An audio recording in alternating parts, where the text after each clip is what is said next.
Hello student, my name is Praveen Singh. Previous lecture में मैंने आपको एक्सरसाइज जो फर्स्ट है यानी कि पहला जो चैप्टर है वास्तविक संख्याओं का वो कंप्लीट करा दिया था। आगे जो नेक्स्ट चैप्टर है हमारा वो है बहुपद। देखिए बहुपद में क्या है कि जो बहुपद होते हैं वो क्या होते हैं, कौन कौन से होते हैं, इन सारी चीज़ों के बारे में ज्ञात करेंगे और जानेंगे कि जो बहुपद होता है उसे हम किस रूप में लिख सकते हैं, इसके कितने रूप हो सकते हैं। इन सारी चीज़ों को हम कंप्लीटली तरीके से समझेंगे और उसके बाद में जो एक्सरसाइज होंगी उसे सॉल्व करेंगे।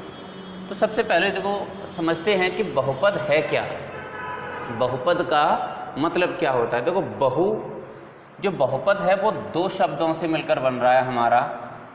एक तो है बहु और दूसरा है पद। देखो बहु का मतलब होता है बहुत सारे, पद का मतलब होता है पद, यानी कि बहुत सारे पदों से मिलकर एक जो व्यंजक बनता है वही क्या होता है, हमारा बहुपद होता है। अब देखो बहुपद में क्या होता है, देखो बहुत सी चीज़ें होती हैं जिन्हें हमें पहचानना होता है। बहुत सारे तुम्हें क्या हो, इक्वेशन दे दिए जाएंगे, व्यंजक दे दिए जाएंगे और उनमें से ये पूछा जाए कि इनमें से बहुपद कौन सा है कौन सा नहीं है। तो उसे ज्ञात करने के लिए हमें बस दो तीन चीज़ें हैं जिन्हें समझना होगा। सबसे पहली बात यह है, जो बहुपद होते हैं उसमें क्या होंगे, हमारे चरपद होंगे। जो बहुपद होंगे वो क्या होंगे, हमारे चरपद। जैसे कि चरपद क्या होते हैं, x, y, z। इस प्रकार से जो हम संख्याओं को लिखते हैं, यानी कि ये क्या होती हैं, हमारी एक तरह की संख्याएं समझ लो। बस ये क्या होते हैं, इंग्लिश अल्फ़ाबेट होते हैं। इनको संख्याओं के आधार पर मानने पर इन्हें जब लिखते हैं तो इन्हीं को क्या कहते हैं, हम चरपद कहते हैं। तो बहुपद होंगे, उनमें जो चरपद होंगे उनकी जो पावर होगी, यानी कि जो चरपद हैं कोई भी हो, जो चरपद होगा उसकी जो पावर होगी वो क्या होंगी, हमारी पूर्ण संख्याएं। चरपदों की पावर क्या होंगी, पूर्ण संख्याएं। देखो पूर्ण संख्याओं से मतलब क्या होता है, 0, 1, 2, 3, 4। इस प्रकार से कोई भी पूर्ण संख्या क्या हो सकती है, हमारे बहुपद की घात हो सकती है। यानी कि बहुपद में जो चरपद होंगे उसकी घात क्या हो सकती है, कोई भी पूर्ण संख्या। जैसे मान लीजिए मैंने ऐसे लिखा x² + के 2 या 2x लिख दिया, या फिर मैंने केवल क्या लिख दिया, 4 लिख दिया। इस प्रकार से क्या है, मैंने कई प्रकार से लिख सकते हैं। तो अब देखिए जब इनके चर पदों की घात की बात करेंगे, यहाँ पर x की घात कितनी है, 2। यहाँ x की घात कितनी है, 1। यहाँ देखो x लिखा नहीं है, अगर मैं x की घात 0 कर दूँ तब भी क्या होगा, इसकी वैल्यू यही हो जाएगी, क्योंकि x की पावर 0 की वैल्यू होगी 1। 1 का 4 में मल्टीप्लाई करते तो कितना आ जाता, वो 4। यानी कि अगर कोई भी व्यंजक बहुपद है तो उसमें सबसे पहली चीज़ कि उसमें जो चरपद दे रखे होंगे उनकी जो घात होगी वो क्या होगी, हमारी या तो 0 होगी, 1 होगी, 2 होगी, 3 होगी, 4 होगी, कुछ भी हो सकती है। यानी कि बस ये है कि वो क्या होगी, एक पूर्ण संख्या होगी। दूसरी बात ये है कि जो चरपद दे रखे होंगे, यानी कि जो बहुपद होगा उसके लिए जितने भी चरपद दे रखे होंगे उनका हम क्या कर सकते हैं, या तो वो जोड़ के रूप में दे रखे होंगे, या घटाव के रूप में दे रखे होंगे, या गुणा के रूप में दे रखे होंगे, या उनकी पावर क्या होगी, n दे रखी होगी। और n का मतलब क्या है, वो क्या होगी, एक पूर्ण संख्या हो सकती है। तो इस प्रकार से अगर कोई भी चर पदों का संयोजन दे रखा हो तो उसी को क्या कहेंगे, हम बहुपद कहेंगे। जैसे मैंने बताया था आपको कि ऐसे लिख सकते हैं x² + के 3x + 2, या मान लो ऐसे लिख दिया x³ + के 4x + 3, या x की पावर 4 + के 5x³, या x + 2, या मान लो मैंने इसे लिख दिया 4x या 5। इस प्रकार से क्या है, हम अनेकों बहुपद बना सकते हैं। तो जो बहुपद होंगे उनको हम इस टाइप से लिख सकते हैं। बहुपद के लिए सबसे पहली चीज़, बहुपदों में क्या हो सकता है, जोड़ हो सकता है, घटाव हो सकता है, गुणा हो सकता है, या उसकी पावर दी होगी। और जो पावर दे रखी होगी हमारे चर पदों की वो क्या दे रखी होगी, 0, 1, 2, 3, 4, यानी कि कोई भी पूर्ण संख्या हो सकती है। यानी जो चर पद होंगे उनकी घात कभी भी ना तो ऋणात्मक होगी ना ही भिन्न के रूप में दे रखी होगी। अगर किसी भी व्यंजक की घात मान लो माइनस में दी हो या भिन्न के रूप में दे रखी हो तो वो हमारा बहुपद नहीं होगा। जैसे मैंने लिखा √x, इसका मतलब होता है x की पावर 1/2। अब x की पावर यहाँ पर हमारी 1/2 है, इसका मतलब इसकी जो पावर है वो क्या है, हमारी पूर्ण संख्या नहीं है। तो हम कह सकते हैं कि ये जो व्यंजक है हमारा वो बहुपद नहीं है। या फिर मान लो ऐसे लिख दिया 4x की पावर -3 प्लस के 4x² प्लस के 2x। तो यहाँ पर देखेंगे इसमें एक पद की घात कितनी है हमारी, -3 यानी कि ऋणात्मक दे रखी है। तो इसीलिए ये वाला जो पद है हमारा वो क्या है, बहुपद नहीं कहलाएगा। क्योंकि मैंने अभी बताया था कि कोई भी व्यंजक अगर वह बहुपद है तो उसमें जो चर पद हैं हमारे x, y, z कुछ भी दिए हों उनकी जो पावर होगी वो कैसी होगी, हमेशा धनात्मक होगी और वो क्या होगी, पूर्ण संख्या होगी। तो कभी भी वो क्या है, ऋणात्मक नहीं हो सकती है ना ही भिन्न के रूप की हो सकती है। तो इस प्रकार से कह सकते हैं जो बहुपद होते हैं हमारे वो इस टाइप के होते हैं।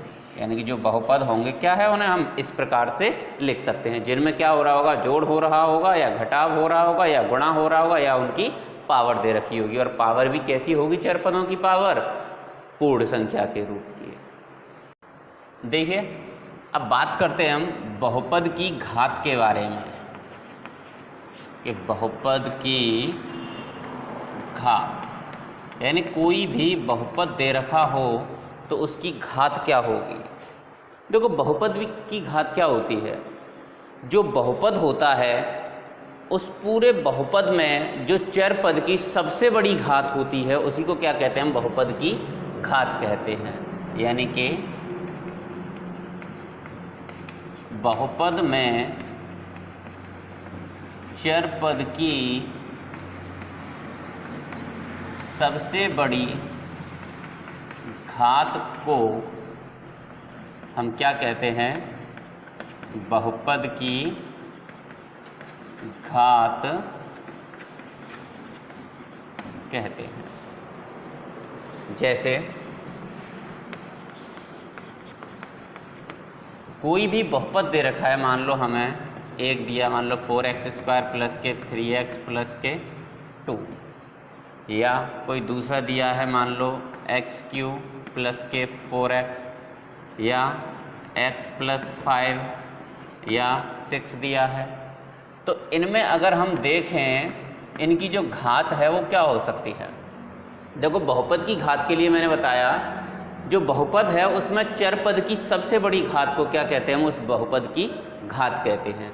तो यहाँ देखो ये जो बहुपद है इसमें हमारे चर पद की जो सबसे बड़ी घात कितनी है, यहाँ देखो यहाँ क्या है, x नहीं दे रखा है, इसका मतलब x की पावर कितनी होगी 0, यहाँ x की पावर 1 और यहाँ x की पावर 2, यानी जो सबसे बड़ी पावर है वो कितनी है 2। तो इस वाले बहुपद की अगर हम घात की बात करें तो इस बहुपद की घात कितनी हो जाएगी 2।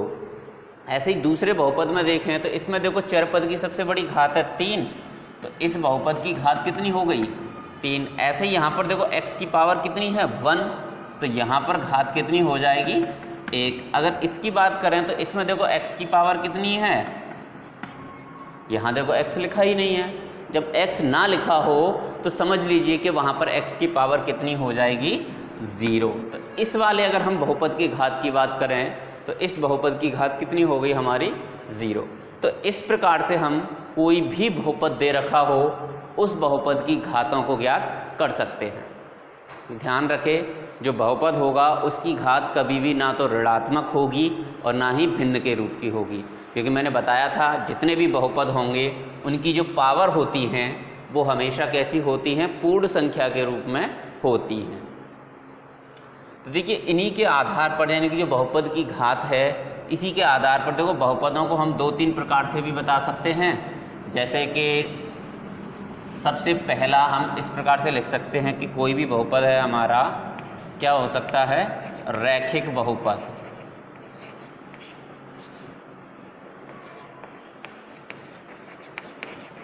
रैखिक बहुपद। देखिए रैखिक बहुपद क्या होगा, जिस बहुपद की घात 1 होती है उस बहुपद को हम रैखिक बहुपद कहते हैं। यानी कि इसमें क्या होगा, जो घात होगी वो कितनी होगी, 1। यानी कि जिस बहुपद की घात 1 होगी उस बहुपद को क्या कहेंगे हम, रैखिक बहुपद। देखो जैसे कि मैंने लिख दिया 4x लिख दिया या x लिख दिया, ठीक है। तो इनमें अगर हम देखें तो x की पावर कितनी है, 1 है। तो इस प्रकार के जो बहुपद हैं वो क्या हैं, हमारे रैखिक बहुपद। देखो मैं ऐसे भी लिख सकता हूँ x + 2 6x + 3। इस प्रकार से क्या है, जो भी हमारे बहुपद होंगे जिसमें x की सबसे बड़ी घात कितनी हो, 1 हो, तो उस बहुपद को क्या कहेंगे हम, रैखिक बहुपद।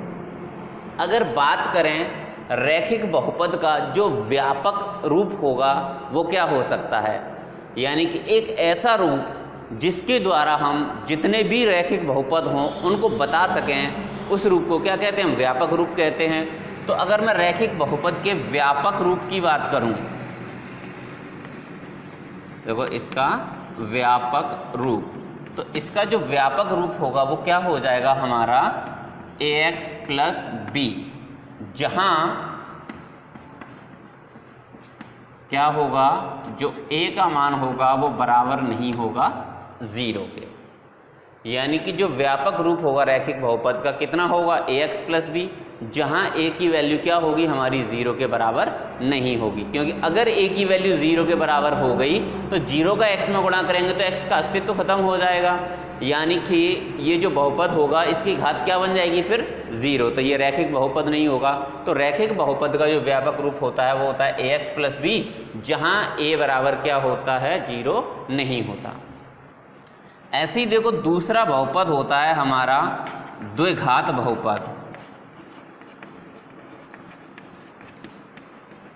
देखो द्विघात बहुपद से नाम से ही पता चल रहा है कि इसकी घात कितनी होगी, 2।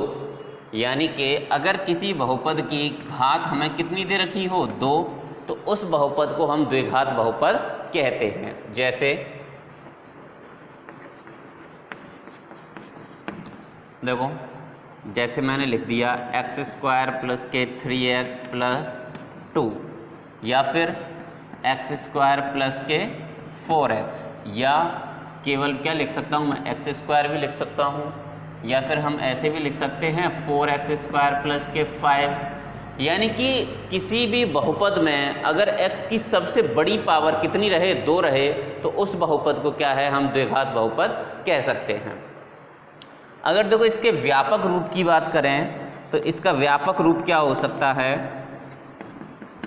देखो इसका व्यापक रूप होगा ax² + bx + c, जहां a का जो मान है वो 0 के बराबर नहीं होगा। क्योंकि देखो अगर a की वैल्यू 0 के बराबर हो गई तो क्या होगा, जो x² होगा वो खत्म हो जाएगा, समाप्त हो जाएगा। तो जो पद होगा हमारा बहुपद वो क्या बचेगा, bx + c। अब देखो अगर इसे खत्म कर दें तो ये बच रहा है bx + c, और इसमें x की घात कितनी है, 1, तो ये क्या बन जाएगा हमारा रैखिक बहुपद। तो इसीलिए हमेशा क्या होगा, जो इसमें a की वैल्यू होगी वो 0 के बराबर नहीं होगी। क्योंकि इससे क्या होगा, जो बहुपद होगा उसकी घात कितनी होगी, 2, और जब बहुपद की घात 2 होगी तो उस बहुपद को हम क्या कहेंगे, द्विघात बहुपद। ऐसे ही हमारा एक और होता है त्रिघात बहुपद। देखो त्रिघात बहुपद में क्या होगा, इस बहुपद की जो घात होगी, यानी कि इस पूरे त्रिघात बहुपद की घात कितनी होगी, 3, इसीलिए इसका नाम क्या है हमारा, त्रिघात बहुपद। अब देखो त्रिघात बहुपद को हम कैसे लिख सकते हैं,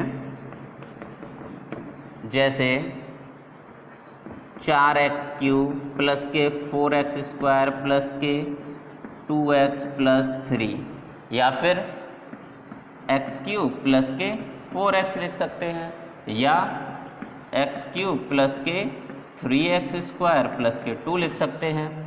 यानी कि अगर बहुपद की सबसे बड़ी घात हम क्या लेकर चलें, 3 लेकर चलें, तो वो जो बहुपद होगा हमारा कौन सा बहुपद कहलाएगा, त्रिघात बहुपद होगा। और इसका जो व्यापक रूप होगा, देखो इसका व्यापक रूप क्या हो जाएगा, ax cube plus bx square plus के cx प्लस d। और इसमें क्या होगा, जहाँ a का जो मान होगा वो 0 के बराबर नहीं होगा, क्योंकि अगर a 0 के बराबर हो गया तो 0 का एक्स क्यू में गुणा करेंगे तो एक्स क्यू खत्म। जब एक्स क्यू खत्म हो जाएगा तो ये इस प्रकार से बनेगा, और इसमें x की सबसे बड़ी घात क्या होगी, 2। जब x की सबसे बड़ी घात 2 होगी तो वो कौन सा बहुपद बन जाएगा, हमारा द्विघात बहुपद। तो त्रिघात बहुपद के लिए जो प्रत्येक बहुपद होगा उसमें क्या होगा, x की पावर कितनी होगी, 3, और वो क्या है, इस रूप का होगा, जहाँ पर क्या होगा कि a की वैल्यू होगी वो 0 के बराबर नहीं होगी। तो इस प्रकार से हम रैखिक द्विघात और त्रिघात बहुपदों को लिख सकते हैं। ऐसे ही हमारे बहुत सारे बहुपद होते हैं जिनको हम क्या कर सकते हैं, लिख सकते हैं। देखिए इसी में जो नेक्स्ट है हमारा, नेक्स्ट चीज़ आती है हमारी, इसमें क्या है कि बहुपद का x बराबर k पर मान और बहुपद का शून्य, यानी कोई भी बहुपद होगा उसका मान क्या होगा जब उसमें हम x की जगह कोई संख्या रखें, और उसका शून्य क्या होगा, इन चीज़ों को हम समझते हैं। तो सबसे पहले तो समझते हैं कि बहुपद का x बराबर k पर मान। देखो कोई भी बहुपद हो उसे हम क्या है, px के रूप में लिखते हैं। p का मतलब पॉलिनोमियल्स इन x, यानी कि x के रूप में कोई भी बहुपद। देखो क्या हो सकता है, मान लो इस प्रकार से दिया हो 4x प्लस के 3, कोई भी बहुपद क्या दे रखा हो हमें, 4x प्लस 3। इसमें क्या है कि हम x बराबर क्या रखें, k। देखो x की जगह क्या रख रहे हैं हम, k। अब k का मान क्या है, कोई भी संख्या हो सकती है, जैसे कि मान लो अगर मुझे निकालना हो p1 की वैल्यू, p1 की वैल्यू यानी कि x की जगह क्या रखा मैंने, 1। तो ये जो बहुपद है हमारा, इसमें भी क्या करेंगे हम, x की जगह 1 रख देंगे। तो देखो 4 एकन 4 और 3 कितने हो गए, 7। ऐसे ही अगर मुझे p2 निकालना हो तो क्या हो जाएगा, 4 × 2 प्लस के 3, 4 दूनी 8 और 3 कितने हो जाएंगे, 11। ऐसे ही अगर मुझे x की जगह k रखना हो, यानी कि pk निकालना हो, तो ये हो जाएगा 4k प्लस के 3।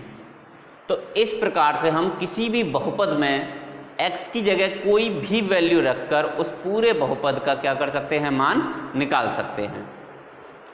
तो अब देखो बात करते हैं बहुपद का शून्यक, यानी जो कोई भी बहुपद हो उसका शून्यक क्या होता है। देखो बहुपद के शून्यक से मतलब होता है अगर किसी बहुपद में x की जगह कोई भी वैल्यू रखने पर उस बहुपद की वैल्यू शून्य आ जाती है तो उसे हम क्या कहते हैं, बहुपद का शून्यक कहते हैं। जैसे मान लीजिए कि px बराबर दे रखा है, यही ले लेते हैं कि 4x प्लस 3। तो अब बात करें इस बहुपद के शून्यक की, तो इसका जो शून्यक होगा वो क्या होगा, x की जगह ऐसी वैल्यू रखना जिससे कि इस बहुपद का मान क्या हो जाए, शून्य हो जाए, वही वैल्यू हमारी क्या कहलाएगी, इस बहुपद का शून्यक कहलाएगी। तो उसके देखो शून्यक ज्ञात करने के लिए हमें क्या करना होता है, जो वैल्यू दे रखी हो बहुपद की उसको क्या करते हैं, हम शून्य के बराबर रख लेते हैं। जैसे 4x प्लस 3 बराबर क्या कर लिया, 0। यहाँ से देखो 4x बराबर होगा -3 और x बराबर हो जाएगा -3/4, यानी कि ये क्या कहलाएगा, हमारा इस वाले बहुपद का शून्यक। यानी इस बहुपद में अगर मैं x की जगह -3/4 रखूँ तो इस बहुपद की वैल्यू कितनी हो जाएगी, 0 हो जाएगी। तो ये जो मान है हमारा इस बहुपद का क्या कहलाया, शून्य। तो कोई भी बहुपद हो अगर उसका हमें शून्य ज्ञात करना हो तो क्या करेंगे, उसे केवल 0 के बराबर रख देंगे और वहाँ से x की वैल्यू ज्ञात कर लेंगे। जो x की वैल्यू निकल कर आएगी वही क्या कहलाएगी, हमारे उस बहुपद का शून्य कहलाएगी। जैसे देखो इसी को बताता हूँ, जैसे अगर मैं इसमें x की जगह पर कितना रखूँ, -3/4, देखिए तो कितना होगा ये, 4 × -3/4 प्लस के 3, 4 से 4 काट दिया तो -3 + 3 तो कितना हो गया, 0। यानी कि हम कह सकते हैं कि जो -3/4 है वो क्या है, इस वाले बहुपद का शून्यक है। तो किसी भी बहुपद का शून्यक क्या होगा, x की वो वैल्यू जिसे उस बहुपद में रखने पर उस पूरे बहुपद का जो मान है वो 0 हो जाएगा। तो क्या कहलाएगा, वही वैल्यू हमारी बहुपद का शून्यक कहलाएगी। देखिए जो नेक्स्ट टॉपिक है हमारा इस चैप्टर का वो है बहुपद के शून्यकों का ज्यामितीय अर्थ। यानी जो हमारा चैप्टर है बहुपद, उसके अगर हाई स्कूल लेवल की बात करें तो उसका पहला टॉपिक ही यही है कि बहुपद के शून्यकों का ज्यामितीय अर्थ। यानी कोई भी जो बहुपद हो उसके शून्यकों को हम ज्यामितीय रूप में किस प्रकार से शो कर सकते हैं, किस प्रकार से हम ज्यामितीय रूप से बहुपद के शून्यक का मान ज्ञात कर सकते हैं। ठीक है, तो देखो उसमें क्या होता है, सबसे पहले मान लीजिए कि हमें कोई भी बहुपद दे रखा हो, जैसे कि px बराबर दिया हो x + 2। px बराबर क्या दिया हो, x + 2। तो px बराबर जब हमें x + 2 दिया हो तो उससे हम जो बहुपद है हमारा x + 2 उसका शून्यक कैसे ज्ञात करेंगे, ज्यामितीय रूप में, और इसे ग्राफ पर किस प्रकार से शो करेंगे। देखो उन चीज़ों को देखने के लिए हम क्या करते हैं, एक आलेख बना लेते हैं, ज्यामितीय आलेख। यहाँ x, इधर x डैश, y और y डैश। इधर क्या है, x की पॉजिटिव वैल्यू लिख लेंगे और इधर x की नेगेटिव वैल्यू लिख लेते हैं। इधर +1 +2 +3 +4 +5 -1 -2 -3 -4, ऐसे ही इधर y की प्लस वाली वैल्यू लिख लेते हैं, +1 +2 +3 +4, और इधर y की हो जाएगी हमारी नेगेटिव वैल्यू। तो देखो ये कोई हमारा आलेख है, यानी कि ग्राफ पेपर पर जो भी है हमारा आलेख इस प्रकार से हम बना सकते हैं। और px बराबर यानी कि जो हमें बहुपद दे रखा हो वो क्या दे रखा हो, x + 2। तो उसे देखो हम पहली चीज़ तो ये है कि ग्राफ पेपर पर उसे शो कैसे करते हैं। देखो जो हमारा x है वो क्या है, इस x अक्ष पर जितनी भी वैल्यू है वो क्या है, हमारे x का मान है, और जो y है वो क्या है, हमारा px है। यानी कि जो y है हमारा किसके बराबर है, px के बराबर। इससे यानी कि जो वैल्यू निकल कर आ रही है वो किसकी निकल कर आ रही है, px की, यानी कि y की वैल्यू निकल रही है। तो अगर देखा जाए तो ये हमारा इस प्रकार से बन सकता है y बराबर x + 2। और देखिए ये जो समीकरण है हमारा किसका समीकरण है, रेखा का समीकरण। और रेखा को हम ग्राफ पेपर पर निरूपण कैसे करते हैं इसका, देखो तो क्या करते हैं, इसके लिए बस एक छोटी सी सारणी बना लेंगे, ये x और y। तो यहाँ क्या करते हैं, देखो x की जगह अगर मैं 0 रखूं तो y की वैल्यू कितनी हो जाएगी, 2, और अगर y की जगह 0 रखेंगे तो x की वैल्यू कितनी हो जाएगी, -2। क्योंकि देखो 2 को अगर मैं इधर की तरफ लेकर आऊं तो किसका हो जाएगा, माइनस का। तो x बराबर 0 रखने पर y की वैल्यू 2, और y बराबर 0 रखने पर x की वैल्यू कितनी आ गई, -2। तो यहाँ से देखो जो निर्देशांक निकले वो कौन से निकले, एक तो निकला 0,2 और एक निकला -2,0। तो अब देखो इन बिंदुओं को क्या करते हैं, हम इस ग्राफ में देखते हैं, इस आलेख में देखेंगे कि वो बिंदु कहाँ पर होंगे। सबसे पहले देखो बात करते हैं 0,2 की। तो इसमें देखो x की वैल्यू कितनी है, 0, और y की वैल्यू 2। तो देखो x की वैल्यू 0 तो ये है, और y की वैल्यू 2 यहाँ पर है। तो इन दोनों की अगर सीध में एक ही डायरेक्शन में बात करें तो कौन सा पॉइंट होगा, ये वाला, यानी कि ये लाइन कहाँ पर आएगी हमारे, यहाँ पर। तो ये पॉइंट हो जाएगा हमारा 0,2। ऐसे ही देखो अब बात करें -2,0 की, तो x की वैल्यू कितनी है, -2, और y की वैल्यू कितनी है, 0। तो देखो एक चीज़ देखो कि पूरे के पूरे x अक्ष पर y का मान 0 होता है और पूरे y अक्ष पर x का मान 0 होता है। तो ये वाला जो बिंदु है हमारा वो कितना हो गया, -2,0। अब क्या करना है, बस इन दोनों पॉइंटों को मिलाते हुए एक लाइन खींच दो। तो ये क्या बन गई हमारी इस आलेख की लाइन। अब इस आलेख की लाइन बनी, यानी ये जो लाइन थी हमारी वो इस आलेख पर बनकर तैयार हो गई।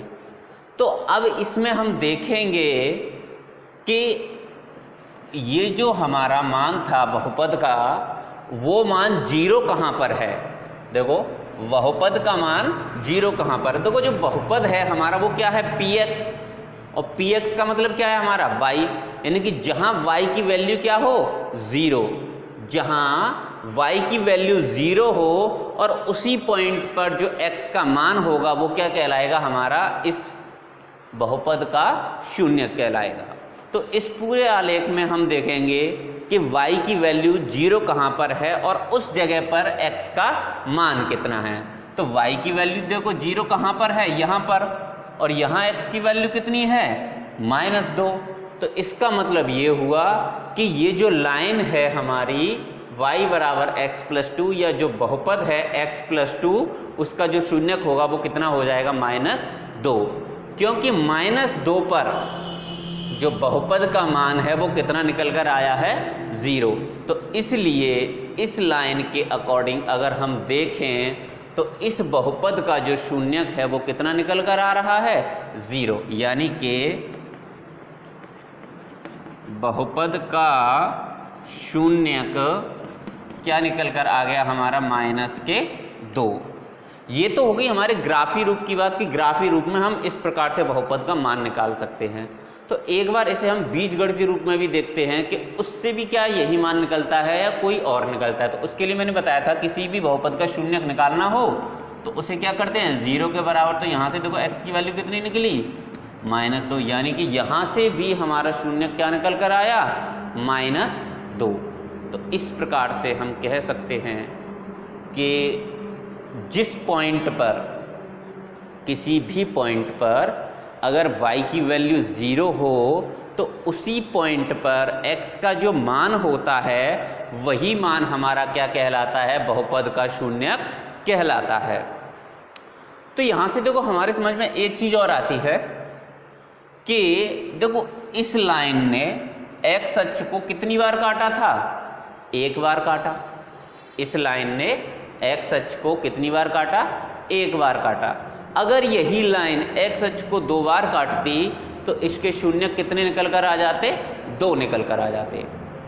तो इसलिए हम कह सकते हैं कि अगर किसी रैखिक आलेख में, यानी जो आलेख बना हुआ हो, अगर किसी आलेख के अंदर यानी ज्यामितीय रूप में अगर कोई बहुपद का जो आलेख है वो x अक्ष को अगर एक बार काट रहा है, जैसे देखो यहाँ पर क्या किया इसने, केवल एक ही बार तो काटा है, एक बार काटा है, तो उस बहुपद के जो शून्यक होंगे वो कितने होंगे, 1। अगर ये इसे मान लो इस प्रकार से काट देता तो देखो कितनी बार काटता है ये, 1 2 बार, तो इसके कितने शून्यक हो जाते, 2। अगर मान लो ये इसे इस प्रकार से काटता तो देखो कहाँ 1 2 3 4, तो इसके शून्य कितने हो जाते, 4 हो जाते। तो हम कह सकते हैं कि अगर कोई आलेख x अक्ष को, यानी कोई भी बहुपद हो उसका जो आलेख हो यानी कि उसका जो कर्व हो वो x अक्ष को जितनी बार काटेगा तो उस बहुपद के क्या होंगे, उतने ही शून्यक हो जाएंगे। अगर मान लो कोई आलेख ऐसे चला गया इस प्रकार से, तो इसका मतलब ये हुआ कि इसने x अक्ष को कहीं नहीं काटा। अगर ये x अक्ष को कहीं नहीं काटता है तो समझ लो कि इसके जो शून्यक होंगे वो क्या होंगे, 0 हो जाएंगे। देखिए अब बात करते हैं बहुपद के शून्यकों की अधिकतम संख्या, यानी जो बहुपद हमारे दे रखे हों उसके शून्यकों की अधिकतम संख्या कितनी हो सकती है। जैसे मान लो हमें कोई भी रैखिक बहुपद दिया हो,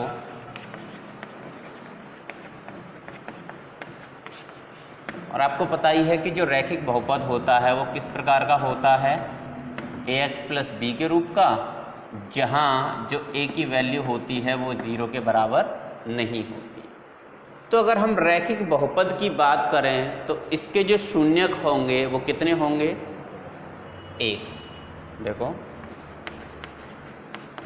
रैखिक बहुपद में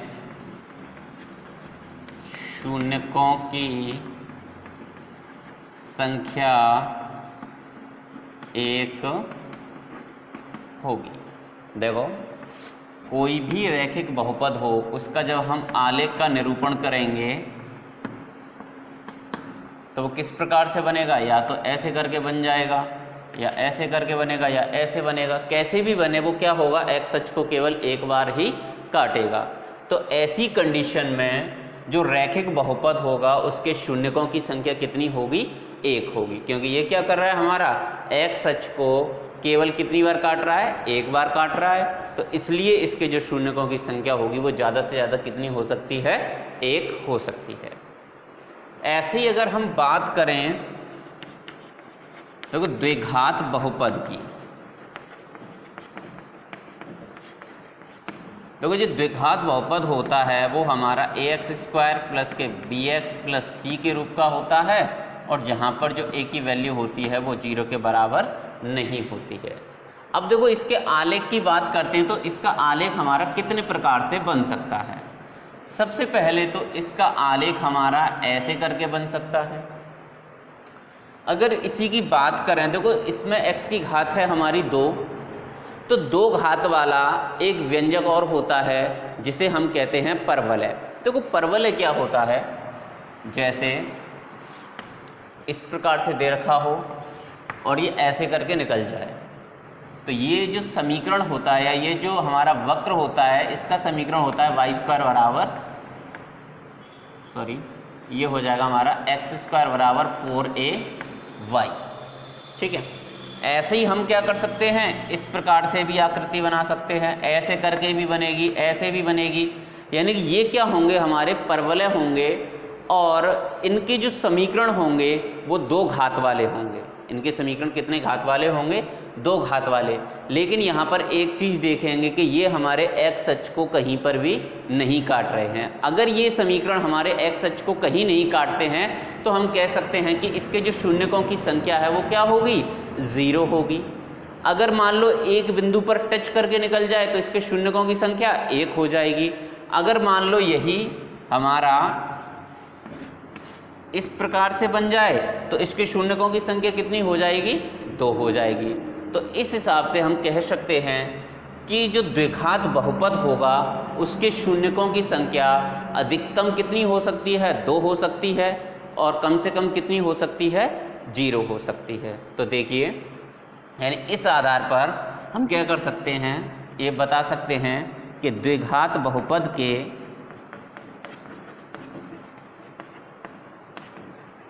शून्यकों की संख्या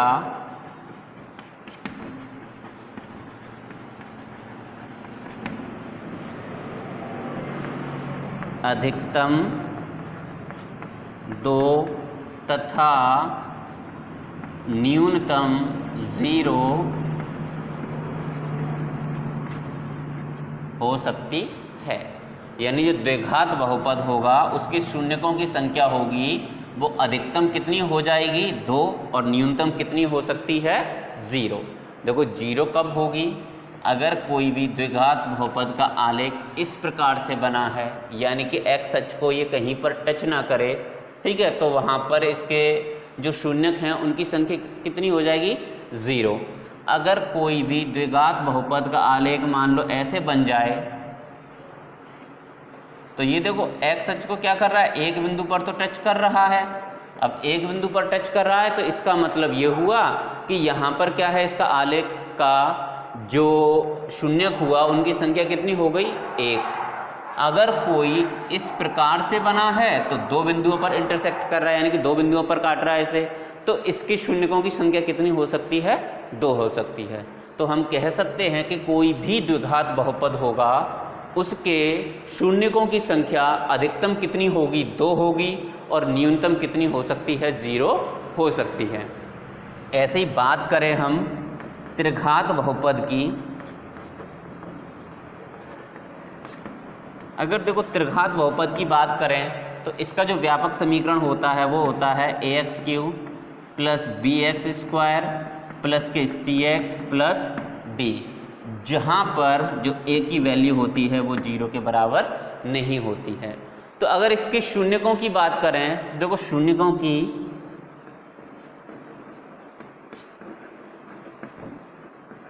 अधिकतम संख्या, देखो इसके शून्यकों की अधिकतम संख्या होगी 3 और इसके शून्यकों की न्यूनतम संख्या क्या हो सकती है? 0।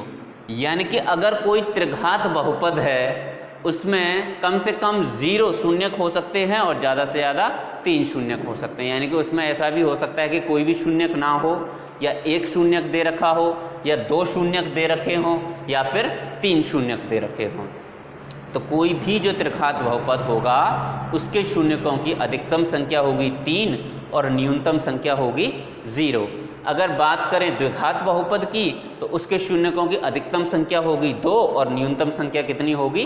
0। अगर कोई बहुपद रैखिक बहुपद है तो उसके शून्यकों की संख्या हमेशा कितनी होगी? 1 होगी। तो इस प्रकार से हम बता सकते हैं कोई भी जो बहुपद हो उसके शून्यकों की संख्या अधिकतम और न्यूनतम कितनी हो सकती है। देखिए अब देखते हैं एक्सरसाइज 2.1। देखो पहला जो क्वेश्चन दिया है उसमें y बराबर px दे रखा है और इसकी क्या है? आकृतियां दे रखी हैं और इन आकृतियों को देखकर हमें बताना है कि जो हमारा बहुपद px है उसके शून्यकों की संख्या कितनी होगी।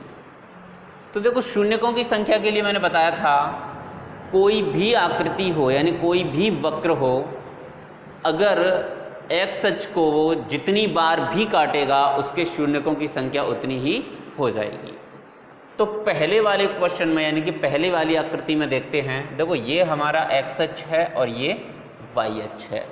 दूसरी आकृति में ये x अक्ष, ये y अक्ष, ये x अक्ष, ये y अक्ष, ऐसे ही ये x अक्ष, ये y अक्ष, ये x अक्ष, ये y अक्ष, ये x अक्ष और ये y अक्ष। तो देखिए पहली वाली आकृति में ये जो आलेख है इसने x अक्ष को कितनी बार काटा है? एक बार भी नहीं काटा। तो इसका मतलब इसके शून्यकों की संख्या कितनी होगी? 0। ठीक है। दूसरे क्वेश्चन में देखते हैं यानी कि दूसरा जो चित्र है उसमें देखो x अक्ष को ये जो आलेख है कितनी बार काट रहा है? केवल एक बार। तो इसका मतलब इसमें शून्यकों की संख्या कितनी हो गई? 1। तीसरे में अगर देखें तो देखो x अक्ष को इसने एक बार यहां काटा है, एक बार यहां काटा और एक बार यहां काटा। तो टोटल कितनी बार काटा इसने? 3 बार। तो इसका मतलब ये हुआ कि इस आलेख का जो बहुपद है px उसके शून्यकों की संख्या कितनी हो जाएगी? 3 हो जाएगी। बात करें इसकी तो इसमें देखो x अक्ष को कितनी बार काटा? एक बार, 2 बार। तो इसके शून्यकों की संख्या कितनी हो गई? 2। ऐसे इसे देखें तो देखो x अक्ष को कितनी बार काटा है? 1, 2, 3, 4। यानी कि इस बहुपद के आलेख ने x अक्ष को 4 बार काटा है। तो इसके शून्यकों की संख्या कितनी हो जाएगी? 4 हो जाएगी। ऐसी बात करें इसकी तो देखो इसमें देखो 1, 2, 3 यानी कि x अक्ष को इस बहुपद के आलेख ने कितनी बार काटा? 3 बार। जब 3 बार काट दिया तो इसके शून्यकों की संख्या कितनी हो गई? 3। अर्थात किसी भी बहुपद का आलेख x अक्ष को जितनी बार भी काटेगा तो उस बहुपद के शून्यकों की संख्या उतनी ही हो जाएगी। तो मैं आशा करता हूँ आपको पूरी एक्सरसाइज अच्छे से समझ में आ गई होगी। अगर आपको एक्सरसाइज अच्छे से समझ में आ गई हो तो वीडियो को लाइक करें, शेयर करें, कमेंट करें और चैनल को सब्सक्राइब कर लें, जिससे कि आपको लेटेस्ट वीडियोज़ की नोटिफिकेशन मिलते रहें। अगर किसी भी विद्यार्थी को कोई भी परेशानी हो तो वो हमें कमेंट करके बता सकते हैं या मेरा जो नंबर है उस पर मुझे मैसेज भी कर सकते हैं। धन्यवाद।